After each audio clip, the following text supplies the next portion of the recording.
자, 제가 아까 설명드렸던 좀 형이상학적인 내용도 인포그래픽으로 표현된 예가 있다고 설명드렸는데요. 지금 보여드리는 거는 제니스 카라레스가 95개의 심플한 도형으로 표현하는 삶의 의미라는 그 책을 출간을 했습니다. 그래서 제가 말씀드렸던 것처럼 인포그래픽이 여러 단계에서 지혜를 압축을 해서 인포그래픽으로 표현한 그런 내용을 설명을 드릴 수가 있겠고요. 여러분들이 아시는 철학이라는 뜻의 그 필로소피와 그래픽스를 합쳐서 필로 그래픽스라고 표현을 한 내용을 볼 수가 있습니다. 자, 제가 퀴즈를 좀 드려볼게요. 이게 뭘까요? 제가 그 95개의 도형들을 보면서 그나마 조금 쉽다고 생각한 내용을 제가 가지고 여러분들한테 질문을 드리는 건데요.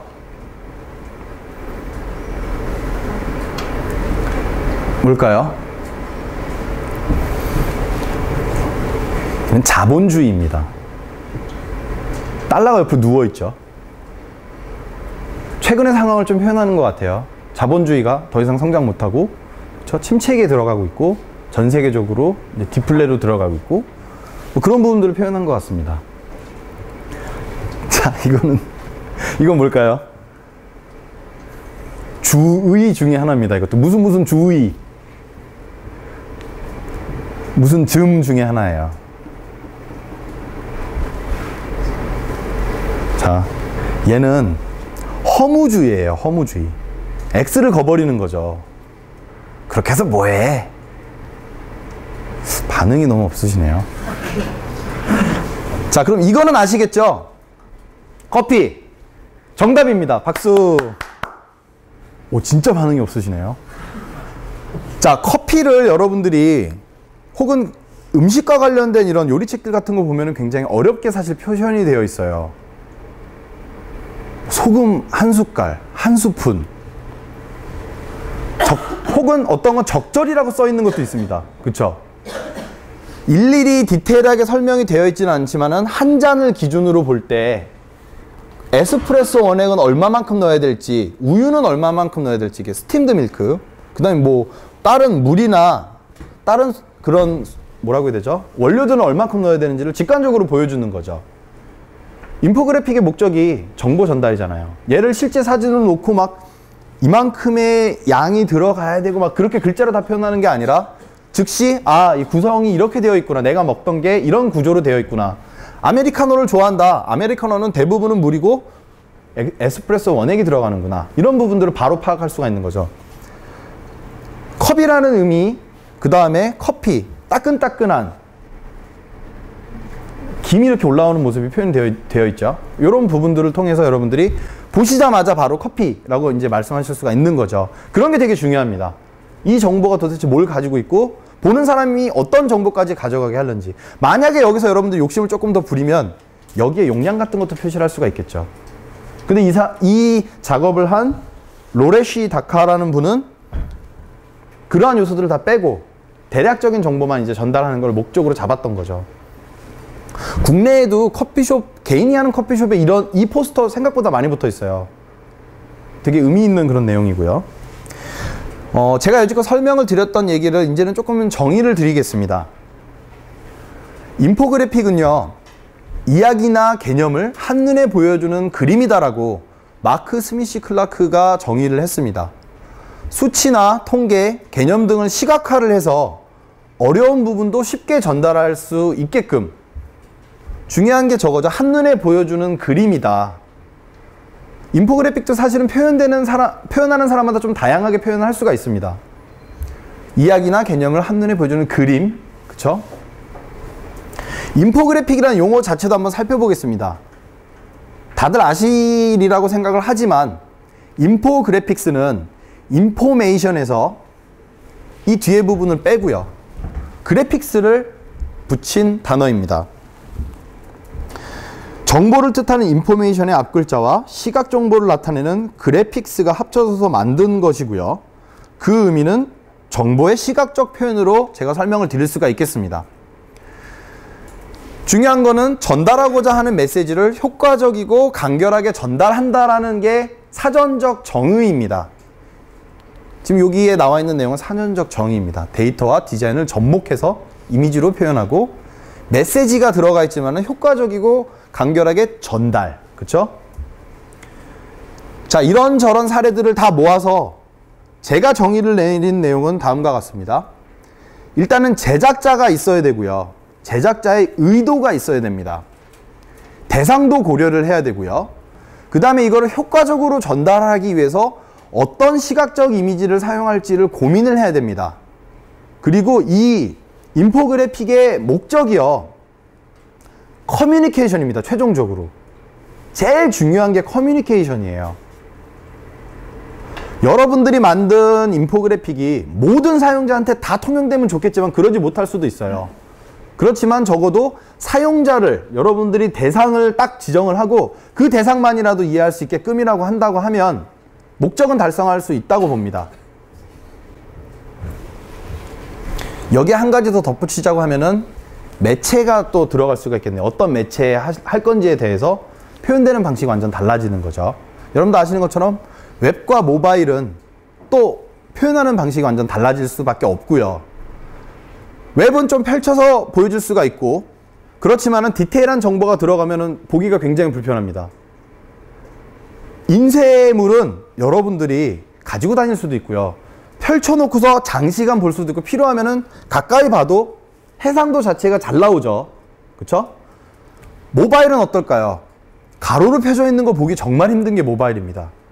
모바일의 특징은 뭔가 정보를 전달한다면 위아래로 길게 쌓입니다. 그렇기 때문에 여러분들이 주로 어떤 매체, 어떤 그 미디어를 통해서 보여지느냐에 따라서 인포그래픽을 디자인하고 기획할 때도 똑같은 정보를 작업을 하더라도 몇 단계로 나눠서 보여줘야 될 수도 있어요. 혹은 해상도의 문제가 결부가 될 수도 있습니다. 여러분들은 크게 문제를 안 삼고 웹용으로 작업을 했어요. 아시다시피 웹은 인쇄보다 해상도가 많이 떨어집니다. 근데 나중에 갑자기 이거를 인쇄용으로 사용을 해야 된다 라고 하면 문제가 생기겠죠. 뭐 그런 부분들이 또 사전에 고민을 해야 되는 그런 부분들이 될 수도 있습니다.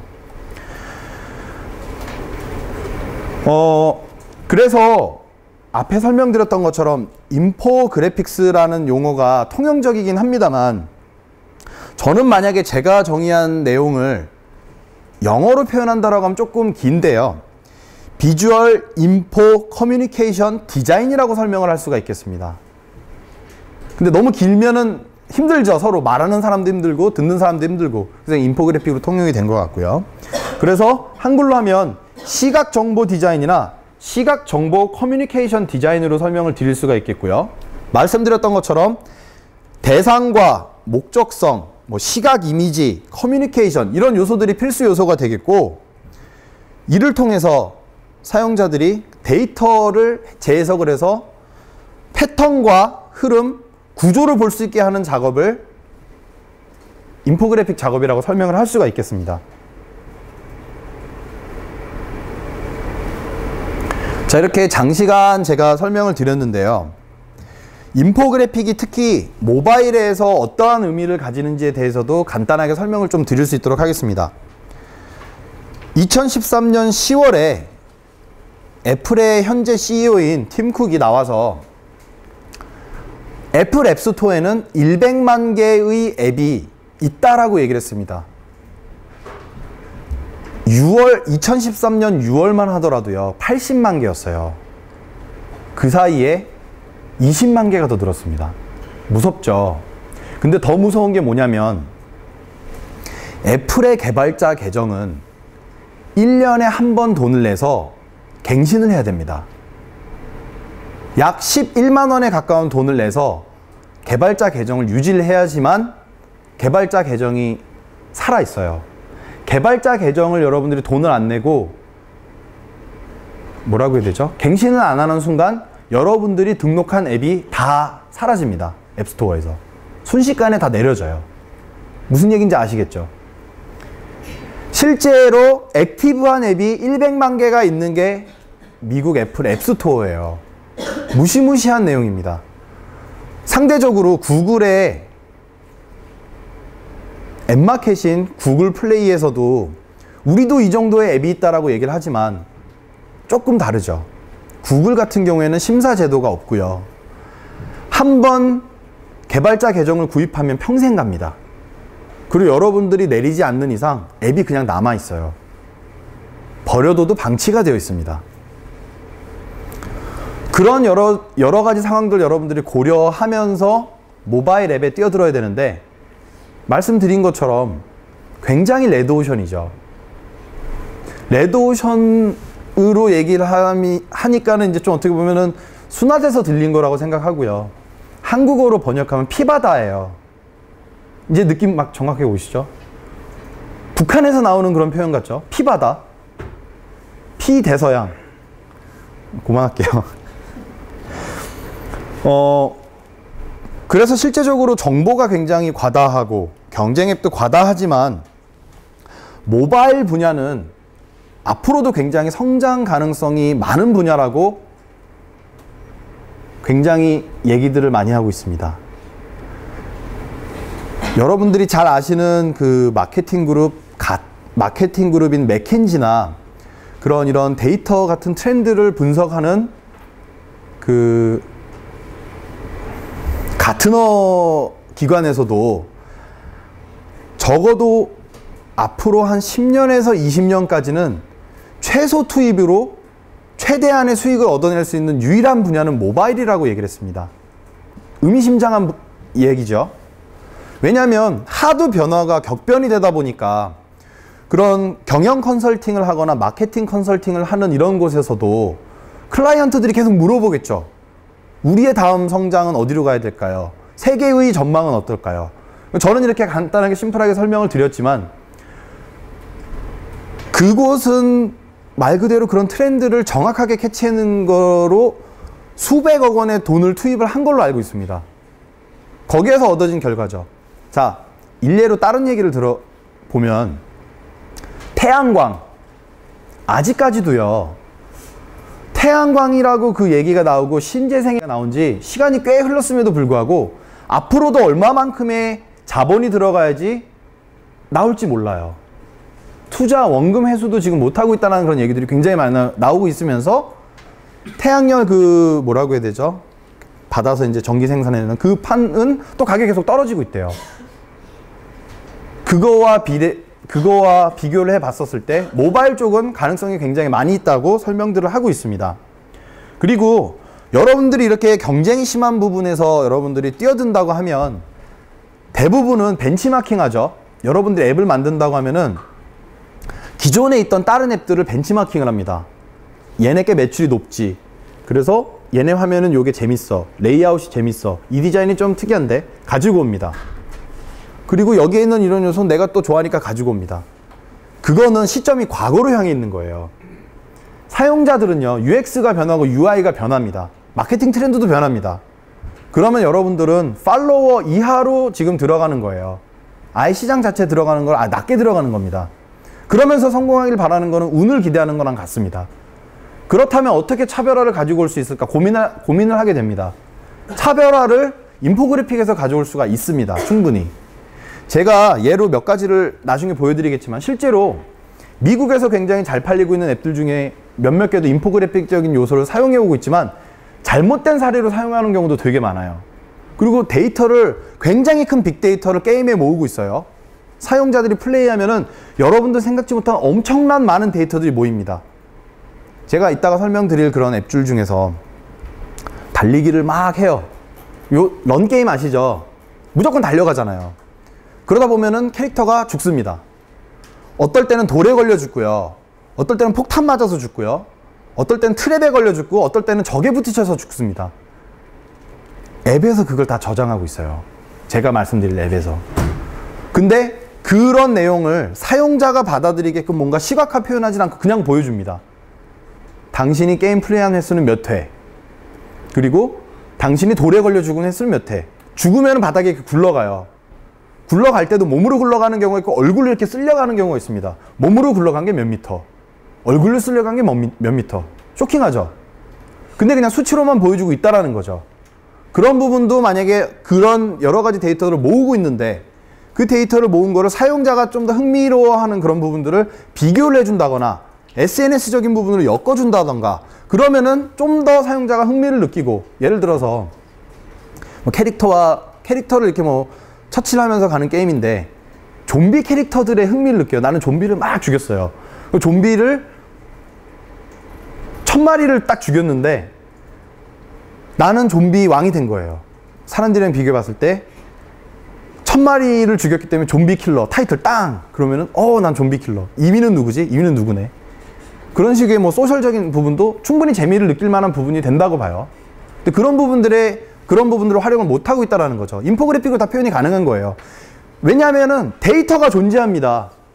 근데 거기에 있는 데이터를 여러분들 정보화할 의향이 없다든지 혹은 접점을 못 찾았다고도 설명을 할 수가 있는 거죠. 그렇게 여러분들이 해석할 수가 있겠습니다.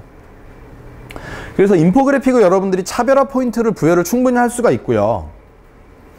정보가 또 많아지다 보니까는 사용자들이 주의 집중 시간도 굉장히 짧아지고 있습니다. 다 아실 거예요.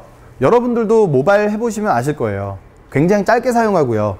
웹사이트, 여러분들 컴퓨터에 앉아서 눈으로 이렇게 스캔해 보는 것보다 모바일에서 보는 건 거의 읽질 않습니다. 이미지 위주로 보고 바로 스캔해서 그냥 넘어가요. 대부분 그러죠. 여러분들이 게임 앱이건 뭐건 설치를 하더라도 설치하고 나면 그 위치를 기억하지 글자 안 읽어요. 성향으로 나올 수밖에 없어요. 모바일은 웹보다 더 심합니다. 실제적으로 웹 사용성 전문가인 제이콥 닐슨의 그 노만 닐슨 그룹에서 리서치를 한 결과입니다. 웹사이트를 기준으로 진행한 결과지만은 제가 설명드렸던 것처럼 모바일은요 사용자들이 더 급합니다. 성향 자체가. 그리고 여러분도 아시는 것처럼 디바이스 자체가 작기 때문에 뭔가를 지속적으로 읽기는 웬만한 노력을 하지 않으면 힘들어요. 태블릿이면 좀 가능합니다. 그쵸? 그래서 실제적으로 책이 아닌 스크린에서 컨텐츠를 읽을 경우에는 집중률이 현저하게 떨어진다는 데이터가 아예 공개가 되어 있습니다. 그래서 인터넷 사용자들은 온라인의 웹페이지를 평균적으로 글을 100%라고 가정하면 여러분들이 보고 있는 화면에 모든 글을 100%라고 가정하면 실제로 보는 건 20%밖에 읽질 않는데요. 놀라운 수치죠. 그리고 실제 체계에 비해서 글 읽는 속도도 현저하게 느리고 대부분은 그냥 간략하게 훑어보는 수준에 그친다고 합니다. 자, 이런 부분에서 인포그래픽적인 의미가 좀 다가올 수가 있습니다. 그런데 그런 와중에도 인포그래픽에 대해서 사람들은 이해하기가 쉽고 시간을 많이 쓰지 않아도 된다라는 의견들을 밝히고 있습니다. 흥미도 있죠. 정보 과다의 시대에서는 정리되고 축약된 정보들을 사람들이 점점 필요해하고 있습니다. 여러분들 아시는 것처럼 저는 실제적으로 데이터를 보지 못했는데 최근 들어서 그런 뭐 지마켓이나 옥션 같은 데를 이용하는 사람들보다 그 소셜 커머스 쪽 있죠. 뭐 쿠팡이나 위메프나 티몬 이런 쪽을 이용하시는 분들이 되게 많이 느는 걸로 보고 있어요. 왜 그럴까요?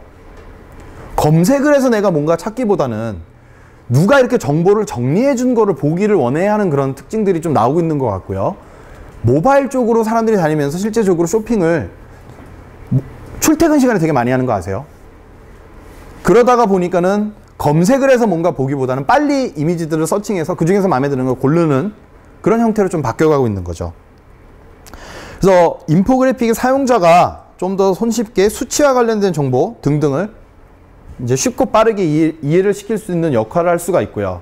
거기에 여러분들이 디자인적인 스타일까지 더해줄 수 있다라고 하면은 감성적인 만족도 얻어낼 수가 있습니다. 굉장히 중요한 얘기예요. 감성적인 만족, 그쵸?